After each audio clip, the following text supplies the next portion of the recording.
No sabía que habría un cambio de eventos tan inesperado. Lo que era una simple aventura ordinaria acabó en algo inexplicable. Hola, soy Anoni, esto relata de 2013 en un lugar que llamaremos Cerro Infonavit. Era un día ordinario, no tenía nada de especial, solo éramos 3 Anons, que inspirados Slenderman haríamos una recreación barata sin ningún fin. No sabía si eran las 8 p.m. o 10 p.m., en una noche invernal. Solo llevábamos agua, y un celular del año del caldo con una linterna que apenas iluminaba algo y una cámara de 2 megapíxeles, realmente algo de ese tiempo. Conforme subíamos, nos íbamos alejando poco a poco de la ciudad. El ascenso no era algo del otro mundo, pues estando ahí el cerro se veía pequeño, no tan alto en ese lugar, pero en realidad era visible en cualquier punto de la ciudad.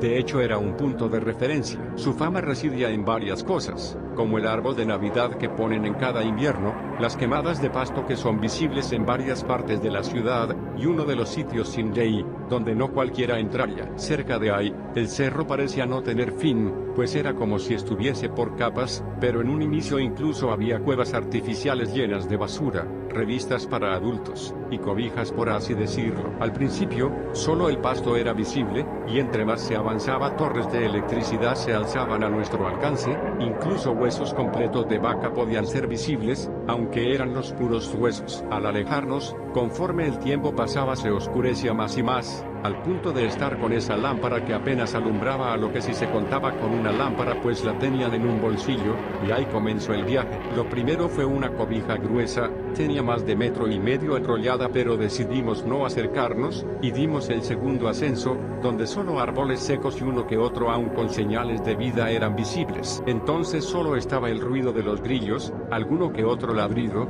y nuestras pisadas y charlas. No habría nada excepto eso y nosotros en ese momento. Pasamos por muchos árboles. Entonces comenzamos a hacer burlas de Slenderman, y nos daba una cierta adrenalina pues estaba muy de moda en aquel entonces, y poco a poco nos comenzamos a poner nerviosos, aunque nunca dejaron de ser risas. En el tercer ascenso, llegábamos a unas casas viejas, con poca iluminación, pues a esa hora probablemente estaban dormidos. No caminamos mucho por ahí.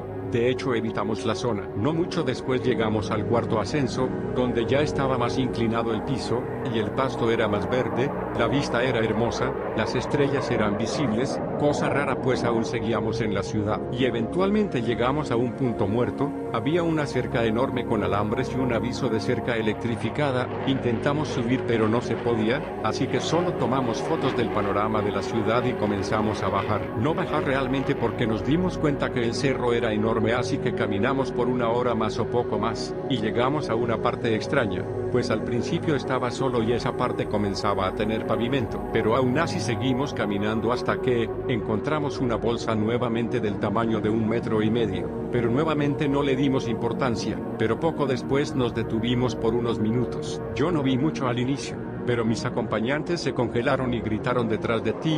Al voltear una sombra negra, o algo negro de 2 metros literal, se posaba detrás de mí, a lo que sin dudar corrimos. La cosa también corrió pero no a la misma velocidad, y corrimos cerro abajo.